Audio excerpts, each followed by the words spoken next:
আসসালামু আলাইকুম। জানিয়ে দিচ্ছি শিরোনামগুলো পরে বিস্তারিত। সরকারের অনুমতি পেলে পাকিস্তানে খেলতে যাবে ভারত। এরপর জানিয়ে দিব ফিলিস্তিনকে রাষ্ট্র হিসেবে স্বীকৃতি দিল আরও একটি দেশ। পুতিনকে পৃথিবীর সবচেয়ে মহৎ নেতা বললেন স্টিভেন সিগেল। এদিকে ডলারের দাম 1 লাফে 7 টাকা বাড়ালো বাংলাদেশ ব্যাংক। এদিকে বাইডেন বলছে ইহুদিবাদ বিরোধী ভয়াবহ উত্থান ঘটছে। মধ্যপ্রাচ্যের সংঘাত দেশের অর্থনীতিতে প্রভাব ফেলতে পারে বলছে প্রধানমন্ত্রী। সবশেষে জানিয়ে দিব উপজেলা নির্বাচনও বয়কট করছে জনগণ বলছে মান্না। যখন শুনছিলেন সংবাদ শিরোনাম, এবার বিস্তারিত। সংবাদ শোনার পাশাপাশি একটি লাইক করে দিন এবং আপনার মতামত জানাতে একদমই ভুলবেন না। সরকারের অনুমতি পেলে পাকিস্তানে খেলতে যাবে ভারত। 7 বছর পর আসর বসেছে আইসিসি চ্যাম্পিয়ন্স ট্রফির। তবে পাকিস্তানের মাটিতে নির্বিঘ্নে টুর্নামেন্টে হতে পারবে কিনা তা নিয়ে এখনই শঙ্কা কাটছে না, কারণ চির প্রতিদ্বন্দ্বীদের মাঠে খেলতে যাওয়া নিয়ে এখনও নারাজি দিচ্ছে ভারত। বিসিসিআই এর পক্ষ থেকে চ্যাম্পিয়ন্স ট্রফি খেলতে পাকিস্তানে যাওয়া নিয়ে এতদিন প্রকাশ্যে কোনো মন্তব্য আসেনি। এবার প্রথম মুখ খুললেন বিসিসিআই এর সহ সভাপতি রাজীব শুক্লা। দেশটির সংবাদ সংস্থা এএনআইকে তিনি বলেন, চ্যাম্পিয়ন্স ট্রফি খেলতে যাওয়া প্রসঙ্গে আমরা একটা কথাই বলতে পারি, সরকার যা বলবে আমরা তাই করব। সরকার অনুমতি দিলে অবশ্যই টিম পাঠানো হবে। সিদ্ধান্ত নির্ভর করছে সরকারের অনুমতির উপরই।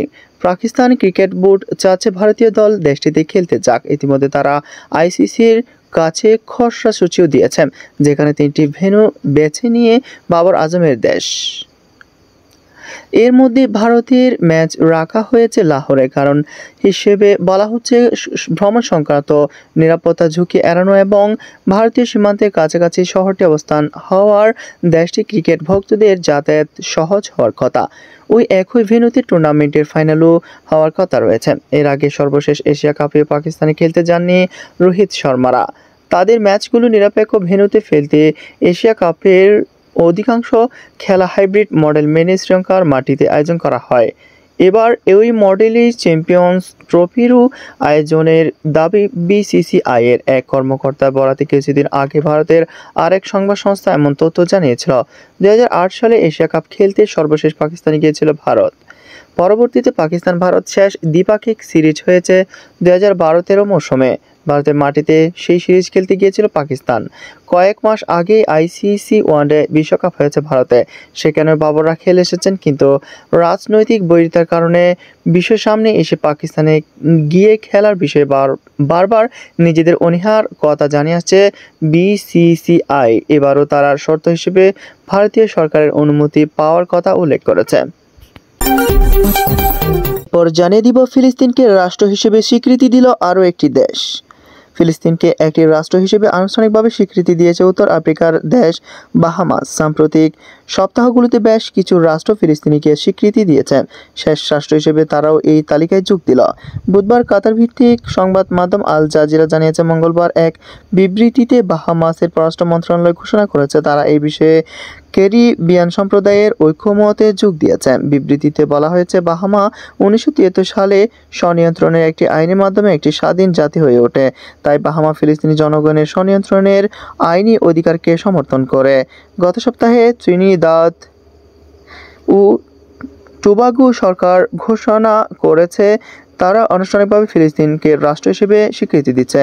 এদিকে মে মাসের শেষের দিকে ইউরোপিয়ান ইউনিয়নভুক্ত বেশ কয়েকটি দেশ ফিলিস্তিনকে একটি স্বাধীন রাষ্ট্র হিসেবে স্বীকৃতি দেবে বলে জানিয়েছে আল জাজিরা। মূলত 2012 সালে ফিলিস্তিন জাতিসংঘ সাধারণ পরিষদের একটি পর্যবেক্ষক রাষ্ট্র হিসেবে গৃহীত হয়। তখন দেশটি দূতকে জাতিসংঘের সংস্থাগুলোতে অংশ নেওয়ার অনুমতি দেওয়া হয়েছিল, তবে কোনো ভোট দেওয়ার ক্ষমতা দেওয়া হয়নি। গেল 18 এপ্রিল মার্কিন যুক্তরাষ্ট্র জাতিসংঘের নিরাপত্তা পরিষদের ফিলিস্তিনের পূর্ণ সদস্য পদের অনুরোধের একটি প্রস্তাবে ভেটো দেয়। 15 সদস্যের নিরাপত্তা পরিষদে ভেটো 12টি রাষ্ট্রের পক্ষ ছিল। একমাত্র বিরোধী ছিল যুক্তরাষ্ট্র, আর যুক্তরাজ্য ও সুইজারল্যান্ড ভোট দেওয়া থেকে বিরত ছিল। পৃথিবীর সবচেয়ে মহৎ নেতা বললেন স্টিভেন সিগেল। দীর্ঘ একটি আল খেলা গায়ে চাপিয়ে মস্কোতে অবস্থিত রুশ প্রেসিডেন্টের সরকারি বাসভবন ক্রেমলিনে হাজির হয়েছিলেন হলিউড তারকা স্টিভেন সিগেল। এ সময় তাকে সুপরিচিত সানগ্লাস এবং বিখ্যাত শ্মশ্রু মণ্ডিত মন্ডিত স্টাইলে দেখা গেছে। মঙ্গলবার পঞ্চমবারের মতো রাশিয়ার প্রেসিডেন্ট হিসেবে ভ্লাদিমির পুতিনের অভিষেক অনুষ্ঠানে এভাবে হাজির হন অভিনেতা স্টিভেন সিগাল। যুক্তরাজ্য ভিত্তিক সংবাদ মাধ্যম এক্সপ্রেস এই খবর জানিয়েছে। প্রতিবেদনে লিখেছে, অভিষেক অনুষ্ঠানে পুতিনকে পৃথিবীর সবচেয়ে মহৎ নেতা হিসেবে আখ্যা দেন 72 বয়সী এই সিগাল। তিনি মনে করেন পুতিনের পঞ্চম মেয়াদেই পৃথিবীর সবচেয়ে ভালো অবস্থায় থাকবে। রুশ নাগরিকত্ব নিয়ে বর্তমানে মস্কোতে বসবাস করা এই অভিনেতা একবার বলেছিলেন, রাশিয়ায় আমার অনেক আত্মীয়স্বজন আছে, আমি রাশিয়াকে ভালোবাসি, আমি এই দেশ ও দেশের মানুষকে ভালোবাসি। মার্কিন অভিনেতা সিগেল 2016 সালে রুশ নাগরিকত্ব গ্রহণ করেছিলেন। মার্শাল আর্টের সূত্র ধরেই রুশ প্রেসিডেন্ট ভ্লাদিমির পুতিনের সঙ্গে তার সখ্য। বিগত বছরগুলিতে তারা দারুণ ভ্রাতৃত্বপূর্ণ সময় উপভোগ করেছেন। গত বছর ইউক্রেনের রুশ হামলার পর রাশিয়ার প্রতি সমর্থনের জন্য পুতিনের কাছ থেকে অর্ডার অব ফ্রেন্ডশিপ মেডেল পেয়েছিলেন সিগেল।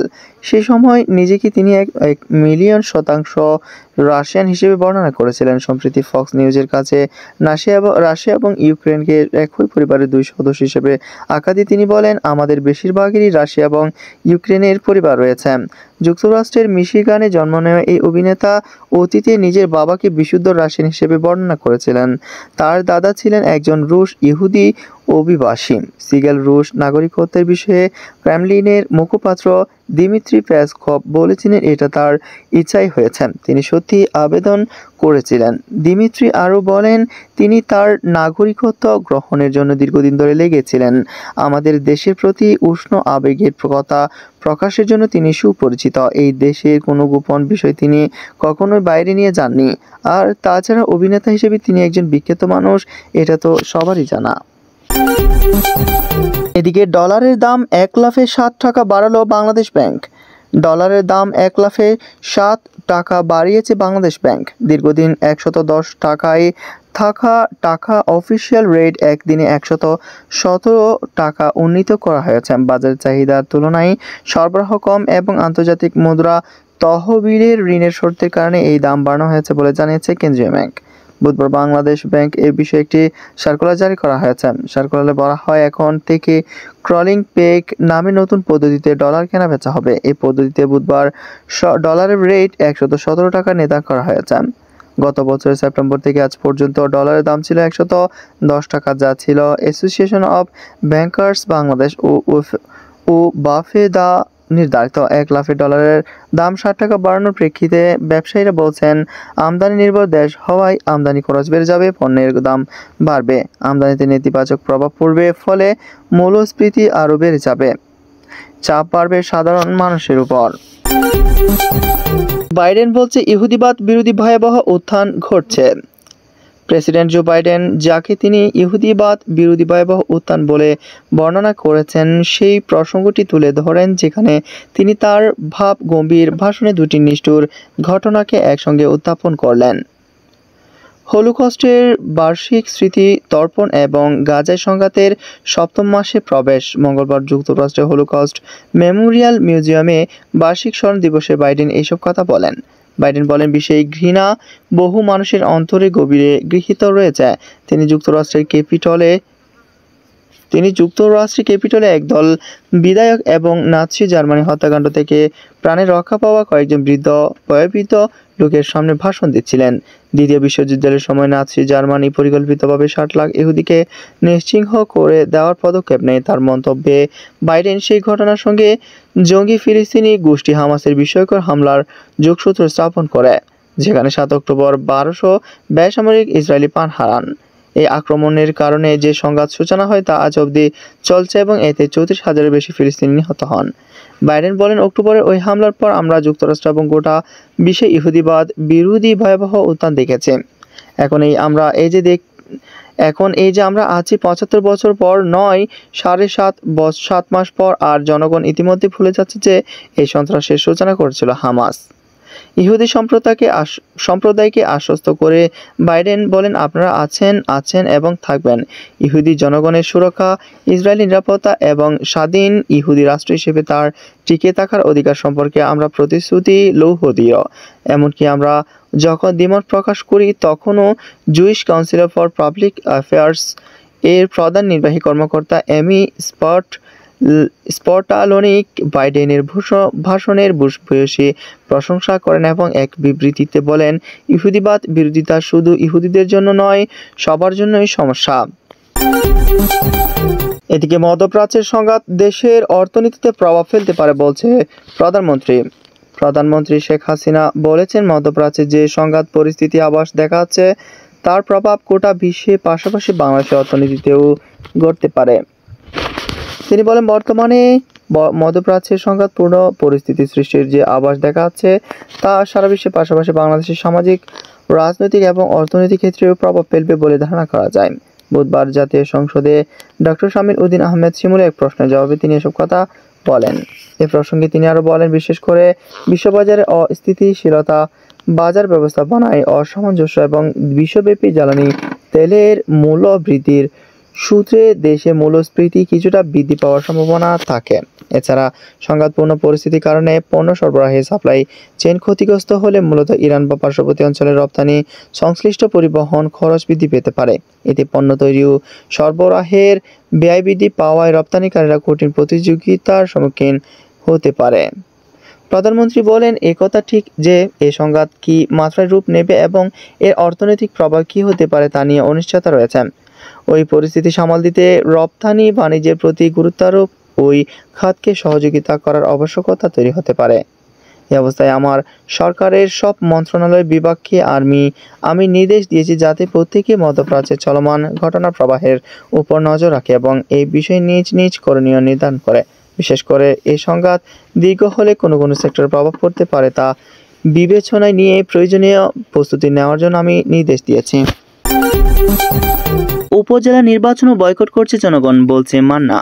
নাগরিক ঐক্যের সভাপতি মাহমুদুর রহমান মান্না বলেছেন, সংসদ নির্বাচনের পরে এবার উপজেলা নির্বাচন বয়কট করছে জনগণ। বিরোধী দলহীন উপজেলা নির্বাচনের কেন্দ্র দখল, ব্যালটে সিল মারা, প্রতিপক্ষের উপর হামলা আরেকবার প্রমাণ করলো এই সরকারের অধীনে কোনো সুষ্ঠু নির্বাচন নয়। বুধবার বিকালে নাগরিক ঐক্যের কেন্দ্রীয় কমিটির সভায় তিনি এসব কথা বলেন। মান্না বলেন, 2009 সালে ক্ষমতায় আসার পর কয়েক বছরের মধ্যে আওয়ামী লীগ সরকারের দেশে নির্বাচন ব্যবস্থা পুরোপুরি ধ্বংস হয়ে গিয়েছে, ধ্বংস করে ফেলেছে। 2014 সাল থেকে পরপর 3 বার ক্ষমতাসীনরা ভোট ছাড়া অবৈধভাবে দখল করেছে। জাতীয় নির্বাচনের পাশাপাশি স্থানীয় সরকার নির্বাচন ও তারা ধ্বংস করেছে। দেশের জনগণ এই সরকারের ভোটের সার্কাস বর্জন করেছে। তিনি বলেন, এই সরকারকে বিদায় করে একটি অন্তর্বর্তীকালীন সরকার প্রতিষ্ঠা করতে না পারলে দেশে কোনো পর্যায়ে নির্বাচন অবাধ, সুষ্ঠু, নিরপেক্ষ এবং অংশগ্রহণমূলক হবে না। শেখ হাসিনার অধীনে ন্যূনতম গ্রহণযোগ্য কোনো নির্বাচন সম্ভব নয়।